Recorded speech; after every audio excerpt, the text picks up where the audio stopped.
The death toll from Typhoon Yagi has risen to 254 in Vietnam. Thousands have been displaced also in Myanmar, with 33 people dead there. Earlier I spoke to Ramesh Singh, the Asia Regional Director at CARE International. There has been a catastrophic impact if we see. Vietnam, over 130,000 home damaged and 58,000 flooded, with severe agricultural losses. More than 300 casualties are missing, and 800 people or more injured, impacted approximately 19 million people. If you look at Philippines, Typhoon Yagi has affected 1.6 million people. The areas impacted by Typhoon Yagi are nearly the same as those previously affected by the Typhoon Yagi in July 24. Thailand floods in northern Thailand's Chiang Rai have claimed 33 lives since mid-August.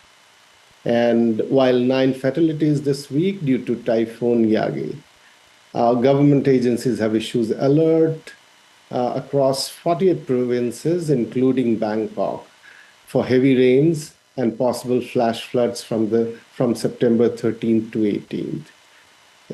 Then we go back to Laos. Flooding in Luang Namtha district has impacted more than 35,000 people. Rice crops are destroyed and healthcare is at 30% capacity. The Mekong River is at dangerously high levels, raising serious concerns about imminent floods in Luang Prabang and Vientiane. The humanitarian effort and the recovery effort is enormous. Just give us a sense of the scale of that. Most of the places that I have mentioned, CARE is coordinating very closely with the government in the needs assessment and also providing immediate relief to the people. So, for example, in Philippines, we have been distributing water, health and hygiene kits, family kits, while our partners have been providing hot meals and food to the most in need.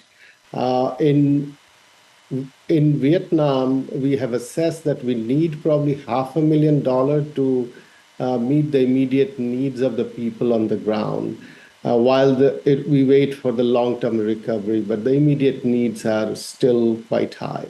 For those places that are waiting for Yagi to make landfall, what are the preparations that are being put in place ahead of Yagi's arrival?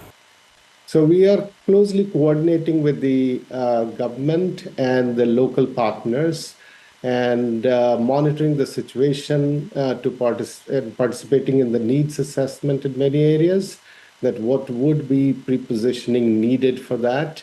Especially in Thailand also, we are closely watching the government warnings and what we can preposition through our partners. Mesh, what are the concerns around hygiene, particularly with all the flooding? As you know, the flooding contaminates water resources and increasing the risk of waterborne diseases. Ensuring access to clean water remains absolutely critical for the sanitation facilities, hygiene supplies, etc. is very critical to prevent outbreaks and further suffering, to protect public health in this area, which are already strained public health facilities, as I mentioned about Laos, like operating at 30% level. So it gets overstressed. So hygiene is the most critical in the post-flood area.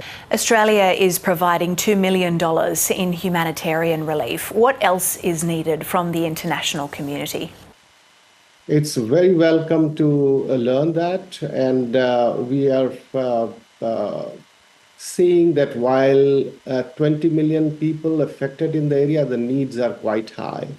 And while this will help, we are looking forward to have best of international cooperation around that not only in the times of immediate relief, it will require a bit of recovery in the following period, especially around, if we look at the revitalization of economic activities in those areas, as well as food water, etc.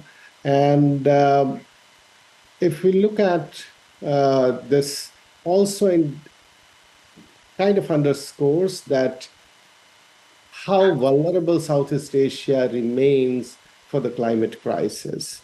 And it needs more than ever more and more coordinated approach with the donors, partners, governments, civil society all together.